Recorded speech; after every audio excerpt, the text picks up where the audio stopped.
Merci. Donc bonjour à tous ceux que j'ai pas eu l'occasion de saluer. Effectivement, comme vous l'avez dit, Valérie Dubuc, on est là pour cet après-midi pour témoigner par rapport à l'agriculture de conservation. Rassurez-vous, on ne détient pas toute la vérité.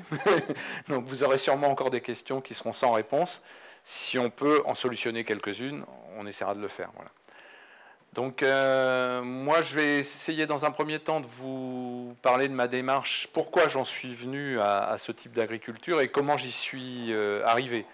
Donc quelles ont été les questions qui m'ont taraudé pour passer à l'acte.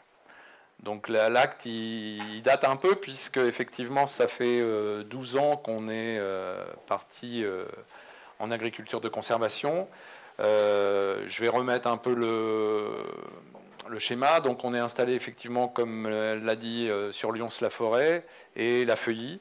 C'est un GAEC de deux frères sur 295 hectares avec un troupeau laitier de 120 vaches laitières. Plus actuellement une SARL de travaux agricoles, semi-traitement et récolte. Sur deux fermes supplémentaires à côté, une de 60 et une de 130 hectares. Donc voilà.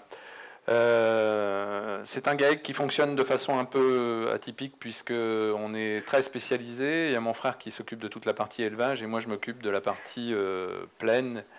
Et donc on a des responsabilités un peu à l'extérieur. Lui notamment sur toute la partie élevage, c'est-à-dire contrôle laitier, sélection de la race normande, et moi sur la partie gestion. Voilà. Donc si on remonte un peu au niveau de l'historique, on s'est installé en 80, en 89 on a créé le GAEC, le départ des parents en 93, et il y a une année charnière qui est l'année 96, où là effectivement on était d'abord des éleveurs et il y avait à l'époque 180 taurillons et 120 vaches laitières, ce qui fait qu'on a pris à la fois la mise aux normes des bâtiments d'élevage et la crise de la vache folle en pleine figure. Donc il a fallu se poser des questions. En plus, ça correspondait au départ des parents, donc grande remise en cause cette année-là, et on a décidé d'arrêter la production viande. Donc ensuite, vous verrez, bon, il y a le voyage au Brésil en 2003 suite au démarrage du SMI-Direct, puisqu'on avait arrêté le labour en 96, et la création de la SARL, puisque petit à petit ça s'est mis en place. Vous verrez que quand on démarre dans ce type d'agriculture, on est d'abord très observé, pour ne pas dire vilipendé, je vais dire, enfin très critiqué, on va être ouvert. Et puis il y a des gens qui regardent et puis qui observent ce que vous faites, et puis petit à petit ils viennent vous voir. Donc on a été sollicité pour faire le travail sur d'autres exploitations. Ce qui fait qu'on a été obligé de créer rapidement une ETA pour faire les travaux. 2003, c'était le début de cette période-là. Et 2007, on a complémenté en partant sur l'ISO 14000, qui est une certification ISO agri-environnementale, on va dire. Voilà. Qui était un complément de notre sensibilité actuelle. Et pour finir, actuellement, effectivement, on a du SMI-Direct sur la ferme qui représente 295 hectares, mais seulement 250 de cultivables, et on double pratiquement la surface en prestation de service.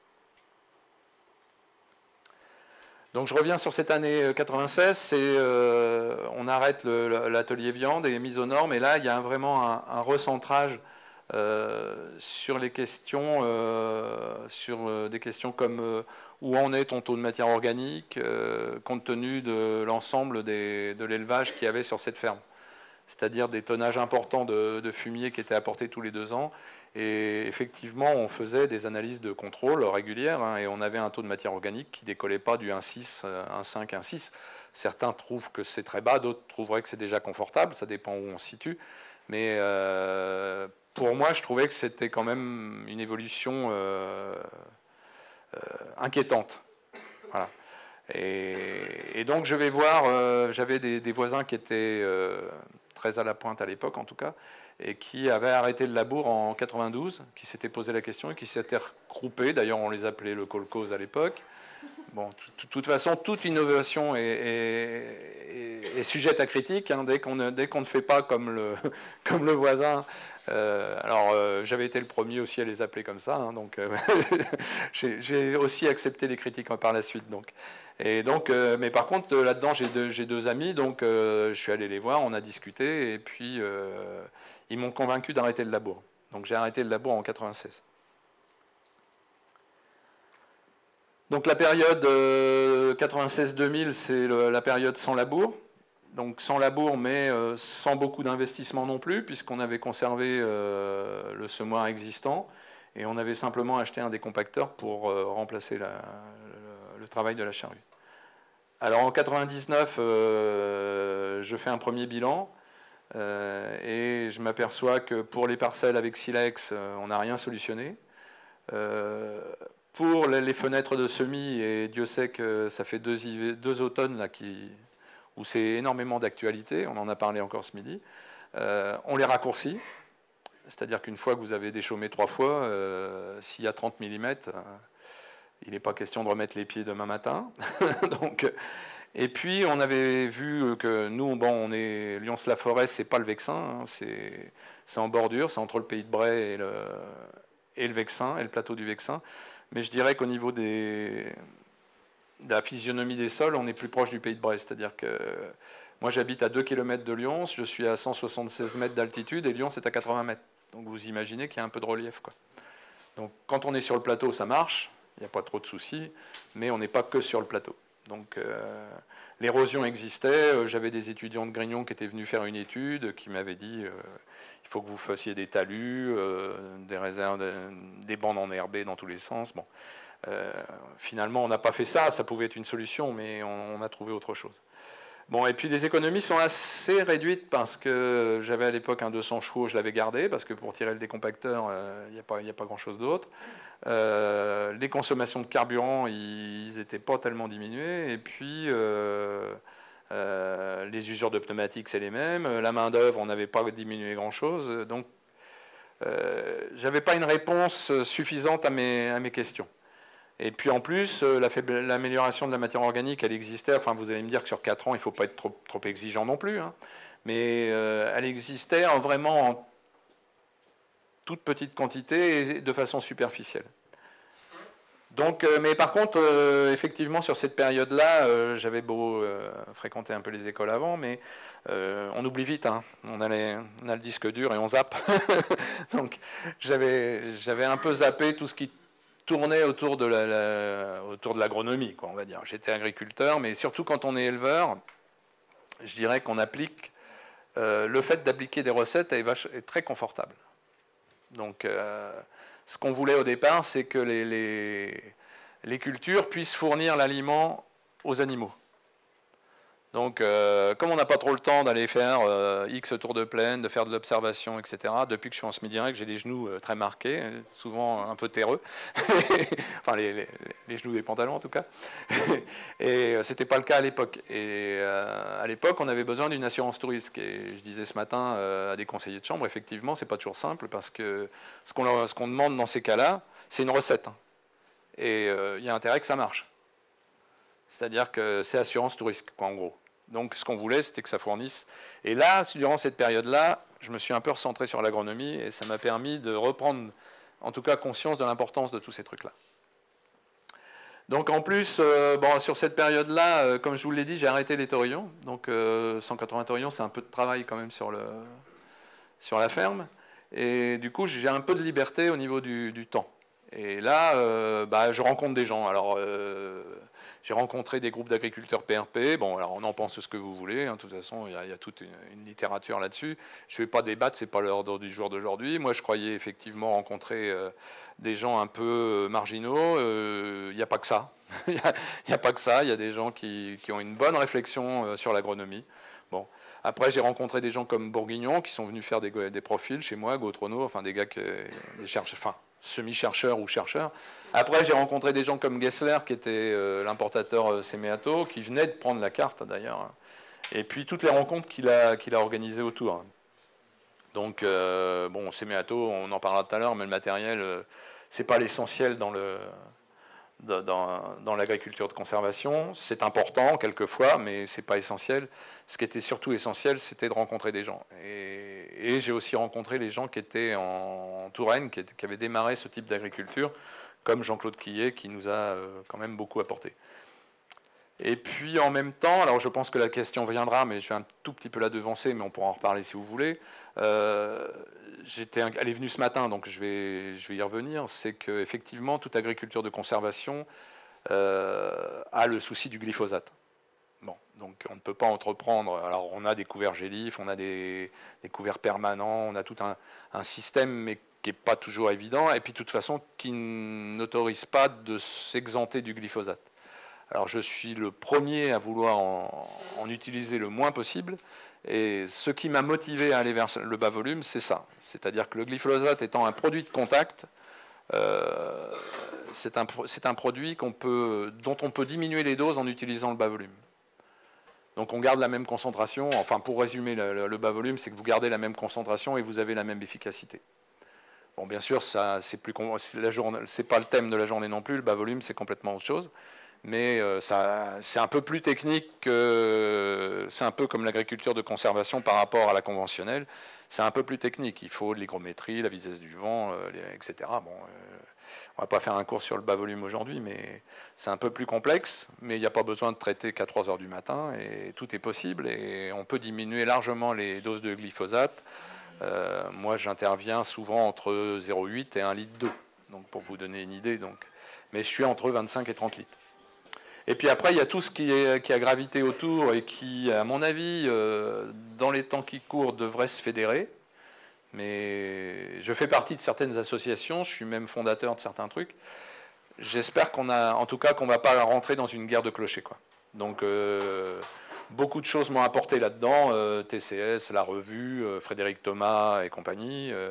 L'association Base, l'APAD, l'IAD, tout ça, ce sont des gens qui concourent tous dans la même direction, à nous aider un peu à trouver des repères, notamment il y a une dizaine d'années, quoi. Voilà, et tout ça pour nous permettre, ces groupes-là m'ont permis à la fois une indépendance de penser, hein, parce que c'est pas évident de se faire sa propre idée là-dessus. Ça nous a permis beaucoup d'échanges et donc de pouvoir je dirais, limiter les échecs. Vous verrez après, je vais vous en parler. Et puis, en même temps, ça nous a appris à nouveau à être de vrais... Alors, je ne vais pas employer ce mot-là aujourd'hui, parce que c'est... Je dirais d'être des agriculteurs motivés. Voilà. Je vais le traduire comme ça. Donc, par l'observation. Donc, la conclusion de cette période-là, de ma période de réflexion, c'était de dire il faut remettre le sol au cœur de nos préoccupations, car c'est un extraordinaire monde vivant, complexe, dont on ne connaît pas encore toutes les interactions. Et je crois que c'était vrai quand j'ai démarré, c'est toujours vrai, et je ne suis pas sûr qu'on est à l'aube de tout connaître.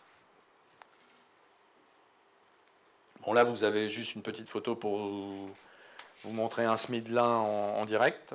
Donc, on a regardé au couteau ce que ça donne au niveau des racines. Bon, 2001, c'est le saut. Alors... c'est vraiment le saut, parce qu'aujourd'hui, si vous partez en agriculture de conservation, il y a quand même plein de choses qui concourent en ce moment. Vous voyez bien, les écoles s'y intéressent, les publications de toutes sortes s'y intéressent, le ministre s'y intéresse.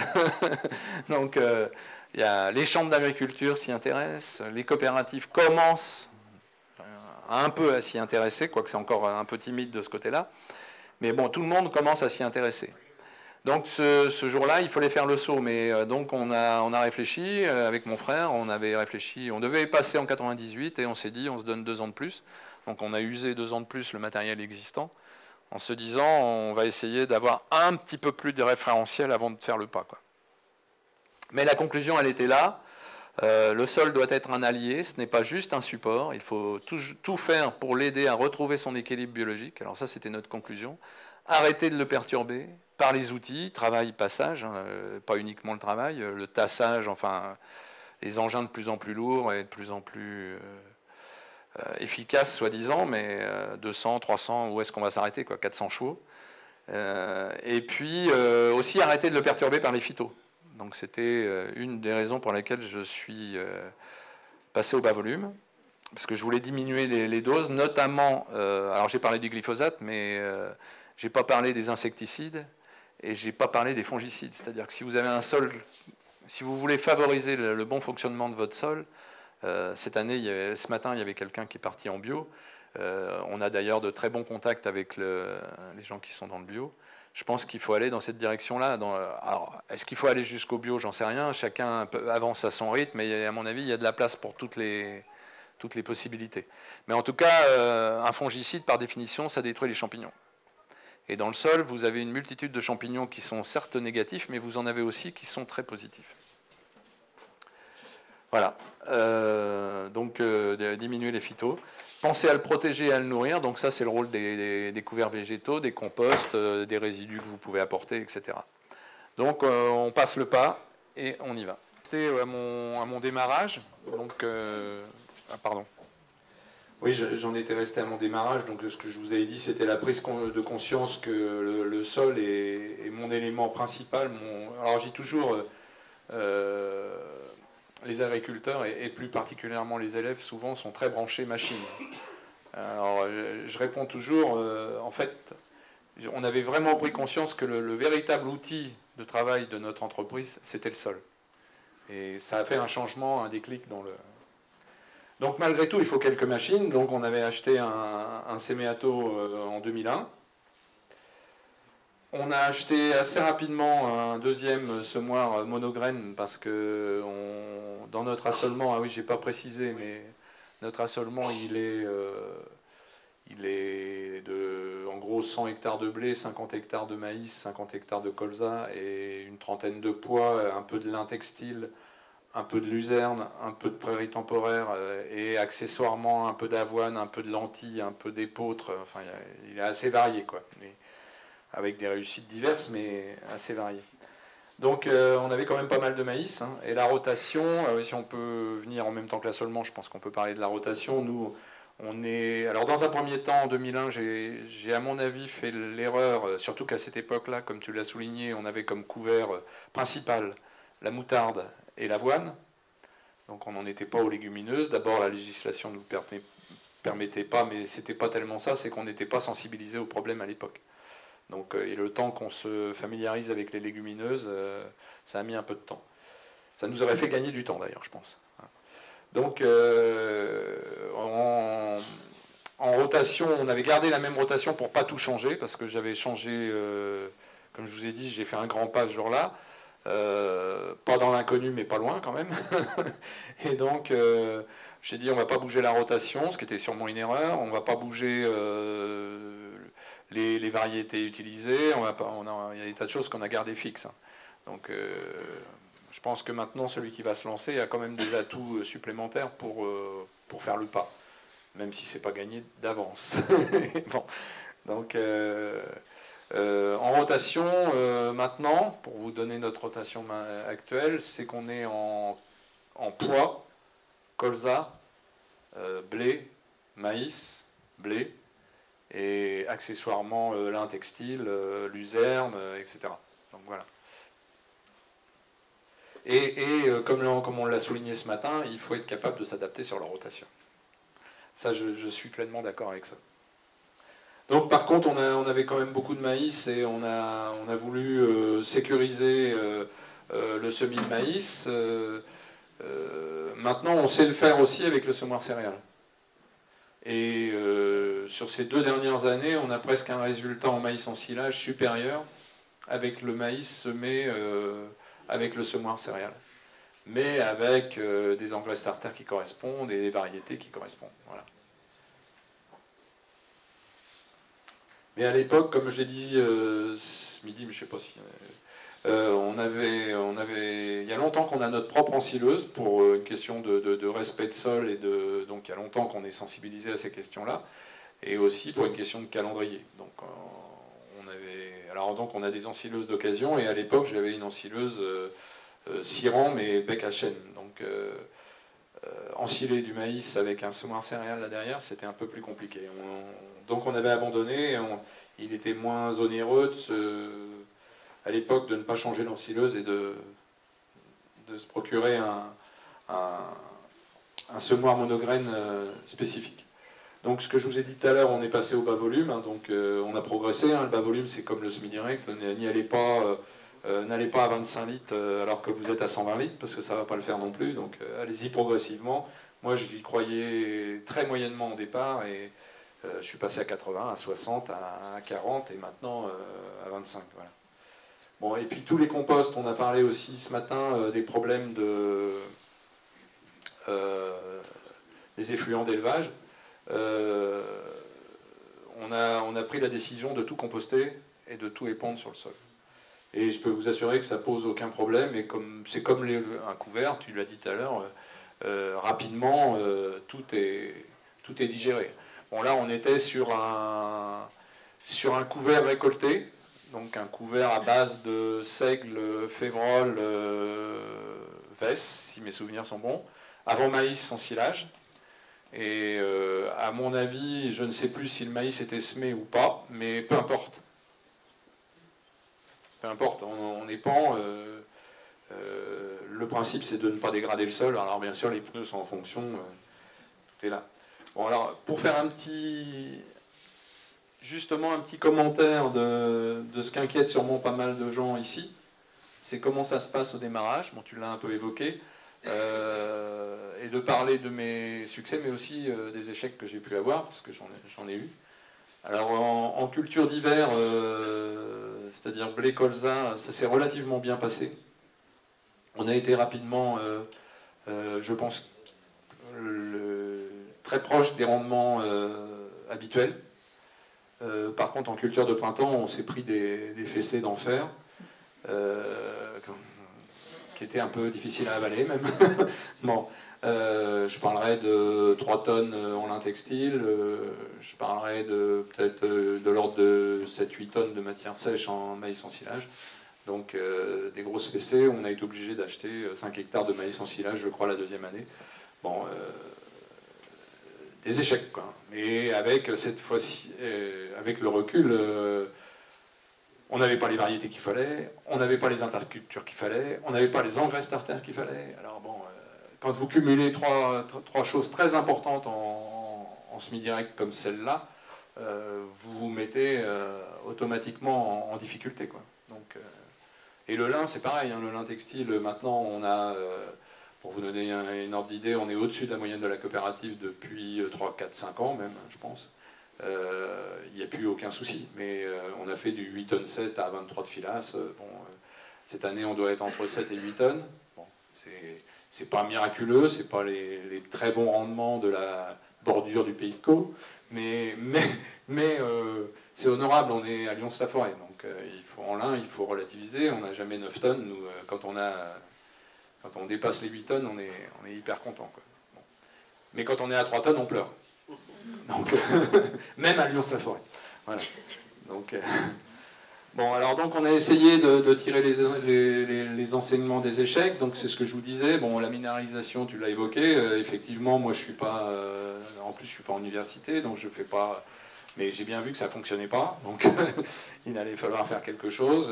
J'étais un peu trop confiant sur mon amélioration de matière organique. Effectivement, je l'ai vu assez rapidement. Mais sauf que j'ai cru que j'avais capitalisé et que je pouvais y aller. Et en fait, il faut certainement peut-être aller vers des couverts broyés ou des choses comme ça avant de pouvoir baisser les doses. Si vous n'avez pas d'apport, soit par les légumineuses, soit par des couverts broyés, ne diminuez pas les doses. C'est le seul conseil que je peux vous donner, parce que sinon vous allez... Je dirais même qu'aller plutôt vers une toute petite augmentation. Enfin, ça dépend où vous êtes, hein, parce que moi j'étais habitué à ne pas mettre des grosses doses d'azote non plus. Donc quand je parle des grosses doses, pour moi c'est 160, 170, hein, c'est pas 240. Hein. Donc j'étais à 160, 170, j'ai voulu baisser un peu, ça n'a pas passé. Il faut dire aussi qu'on n'a pas des objectifs de rendement de 110 quintaux, hein, donc tout va ensemble. Bon, donc on s'est penché sur les variétés, ce que tu disais, ce qui est très important, sur les couverts adaptés, sur le mélange avec les Et ça, c'est des enseignements qu'on a eus en 2003-2004, on était encore à peine à ça. Mais bon. Et puis on a aussi, il ne faut pas se le cacher, quand votre sol redémarre, toute la vie biologique du sol redémarre, y compris celle que vous ne désirez pas. Donc je parlais des limaces, je parlais des mulots, tout ça, ça redécolle. Hein. Si vous en occupez pas, bon alors... il y a les carabes, on est d'accord, ils vont se mettre en place, on est d'accord. Il y a des fois, on se demande si on n'a pas des carabes feignants, quoi. Mais bon, donc, bon, on les voit, hein, de toute façon, il n'y a pas de souci, ils sont là. Mais alors, le cycle de la limace, il est plus compliqué que ça. Il faut plutôt intervenir juste avant l'été. Bon, il y a des choses comme ça qui sont à contrôler. Et puis, il y a des choses qu'on ne comprend pas. Moi, j'avais une demi-palette d'anti-limaces pendant 3 ans, je n'ai pas utilisé. Puis d'un seul coup, je croyais avoir gagné. Hein. Et puis, je ne sais plus si c'est il y a 2 ans où j'ai été obligé de réintervenir, et donc, notamment en blé de colza. Mais bon, en blé de colza, il faut faire très attention. Et puis, les mulots, vous verrez par la suite, j'ai une photo, mais alors, Alfred Gessler n'arrêtait pas de me dire, mais oui, mais tu veux pas mettre des piquets, tu veux pas mettre des piquets. Je dis, oui, mais les piquets, ça va m'embêter dans tout mon système de culture, et puis il faut que je trouve les gars qui vont aller mettre les piquets, puis les enlever. Puis à l'époque, c'était des piquets avec des... C'était plutôt 3 piquets avec un perchoir. Bon, ça me paraissait bien compliqué, donc je ne voulais pas aller dans ce sens-là, mais j'ai bien été obligé de me résoudre à réfléchir à la question. Alors, le piquet, vous verrez tout à l'heure, mais le piquet n'est pas la solution, n'est pas la solution unique, mais participe à la solution. Voilà. Donc, j'ai fini par l'écouter et je pense que ça répond un peu à la question. Puis surtout, pas se laisser envahir.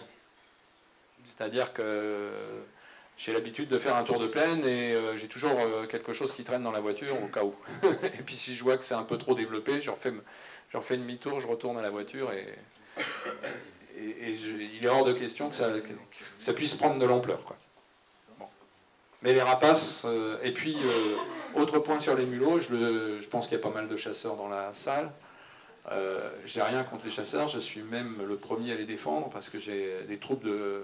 Alors, je suis à Lyons-la-Forêt, 11 000 hectares de forêt autour, avec une population de sangliers très importante. Et de chevreuils et de cerfs d'ailleurs. J'ai encore eu un problème avec la Fédération des chasseurs sur du lin il y a 2 ans, bon, un peu compliqué. Mais tout ça pour dire que les renards sont des auxiliaires intéressants pour le semi-direct. Alors, bon, d'accord, les chasseurs sont contre, je suis tout à fait d'accord. Moi, je suis pour les chasseurs, à condition qu'ils me tirent les sangliers, et puis qu'ils me laissent une population de renards suffisante. Alors, je n'ai pas dit qu'il n'y ait pas le droit d'en tuer, mais pour l'instant, tant que je ne la trouve pas excessive, ils n'ont pas le droit d'en tuer. Voilà. Et si jamais ils se mettent à en tuer, ils viendront s'occuper des mulots. Voilà. Donc, c'est... Mon frère est chasseur, mon neveu aussi, donc ils ont les consignes, et ça passe bien.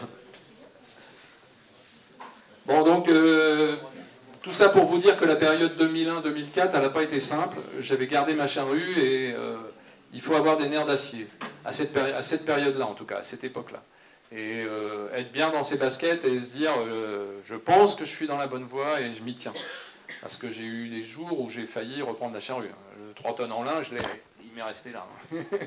Donc, et puis les 5 hectares de maïs aussi. Donc non, c'est pas facile.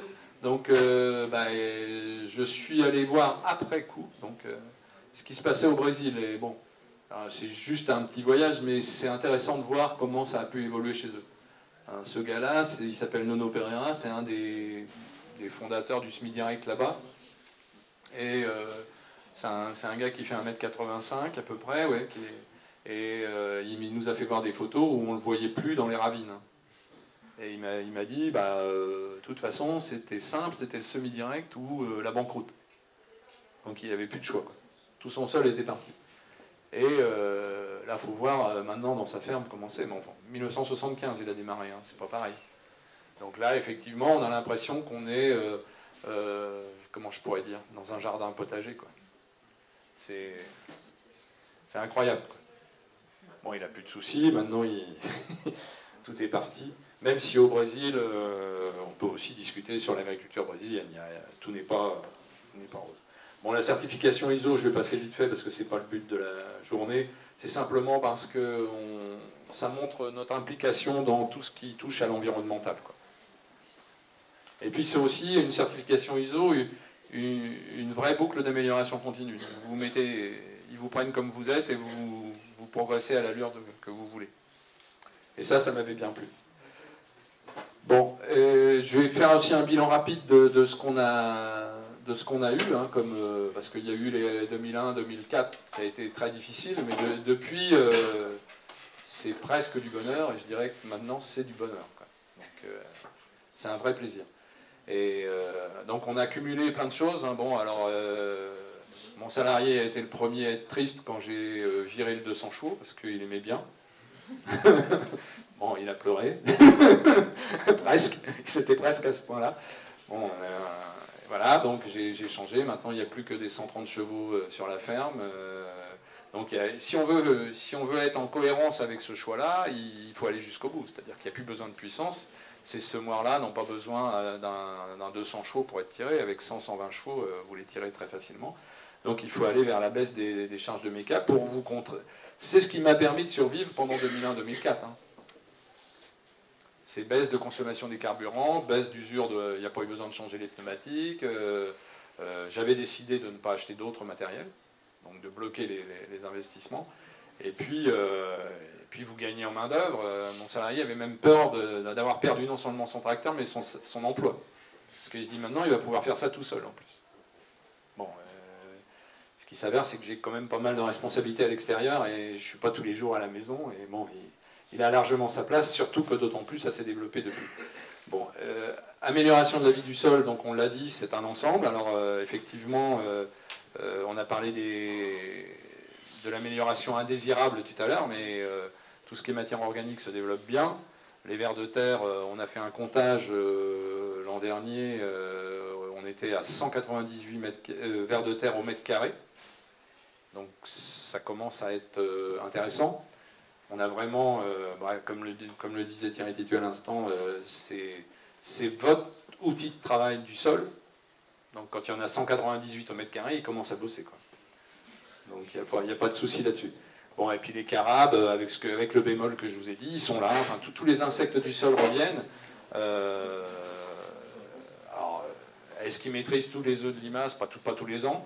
Donc il n'y a pas de règle dans ce truc-là. On va pas l'un et l'autre. De toute façon, on n'est pas là aujourd'hui pour vous asséner des vérités. Hein. C'est des vérités à des moments donnés. Et puis il faut adapter en permanence. Et puis l'amélioration de la qualité physique du sol. Alors ça, c'est un truc que je n'avais pas prévu au départ. Moi, j'ai des parcelles qui étaient en limon hydromorphe.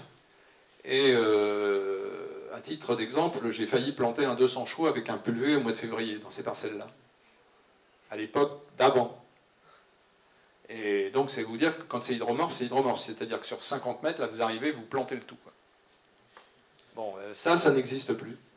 Et la porosité s'est améliorée tout bonnement parce que maintenant, votre sol, il est en structure verticale et vous n'intervenez plus de façon horizontale pour couper la descente de l'eau. Donc ça s'améliore de façon extraordinaire. La portance, alors ça c'est aussi un truc, moi quand je me suis lancé, j'avais une peur énorme de ce truc-là. J'avais tout mis en basse pression parce que je me suis dit, on va... Et je pense que j'ai eu raison parce que les premières années sont difficiles de ce côté-là. Mais maintenant, il y a des étudiants qui sont venus l'autre jour. On a sorti 23 hectares de maïs quasiment au même endroit.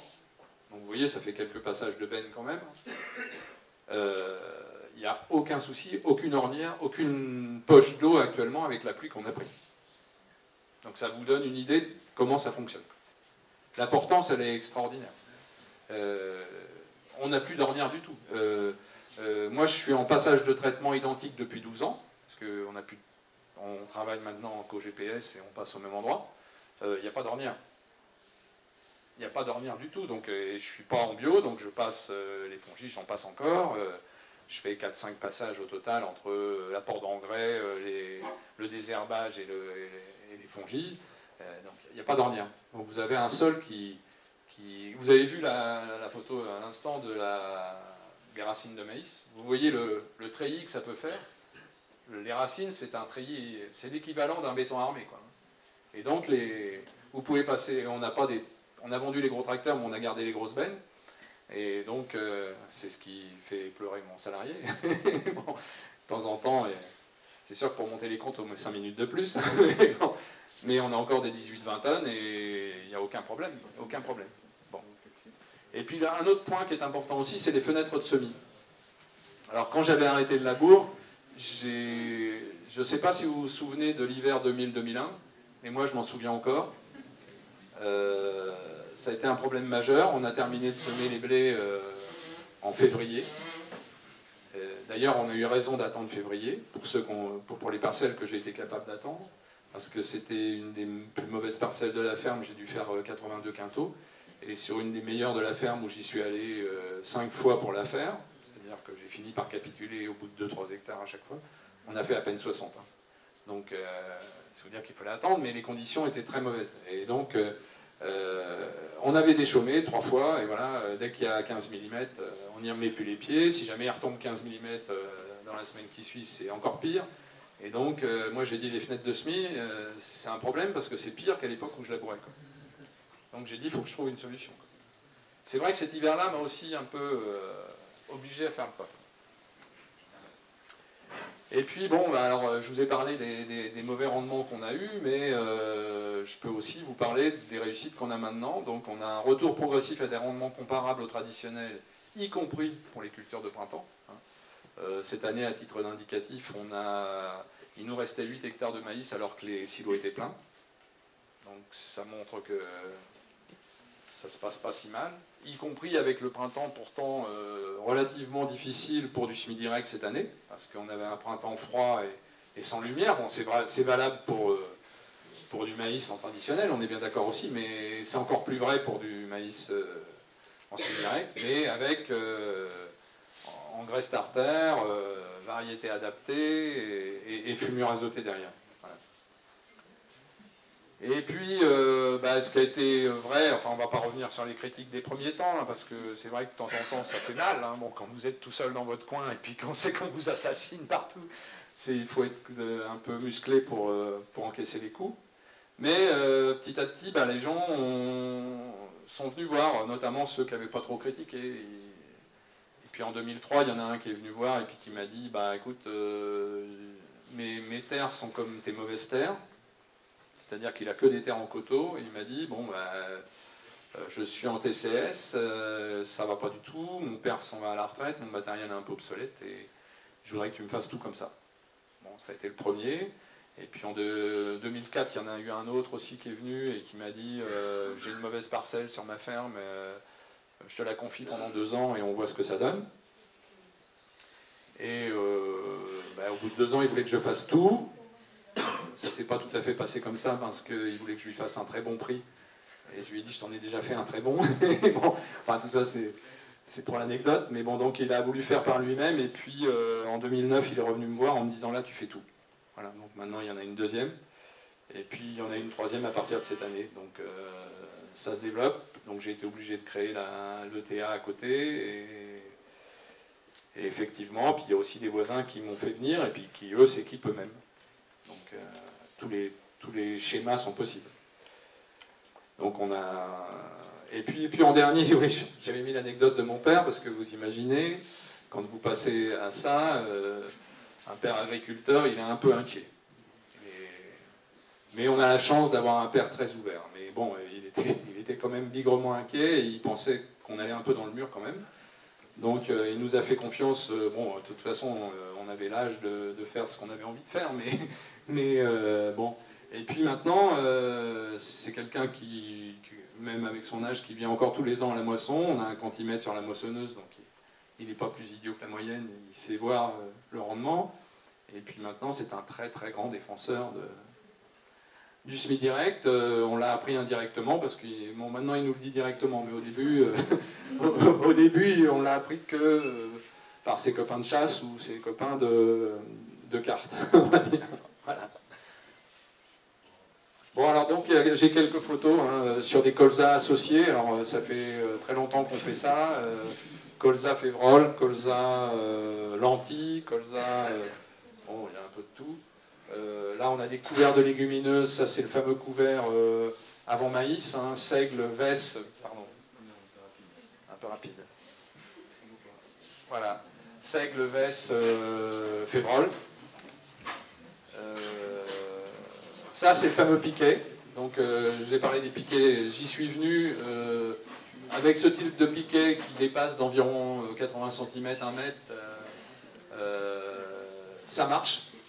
Il y a des crottes au pied des piquets, et donc ça fonctionne bien, les rapaces se répartissent bien. On a beau être en forêt de Lyons, mais on s'est aperçu d'ailleurs que sur les bordures, on n'avait pas de problème de mulot. Bon, il y a les renards qui ont leur terrier en bordure, et puis les rapaces aussi qui sont perchés sur les arbres. Donc, mais comme on a des parcelles un peu plus grandes, il y a besoin des piquets. Voilà. Ça, c'est du colza associé avec lin févrole. Donc le lin, là en l'occurrence, c'était des repousses de lin. Donc c'est un colza qui a succédé au lin.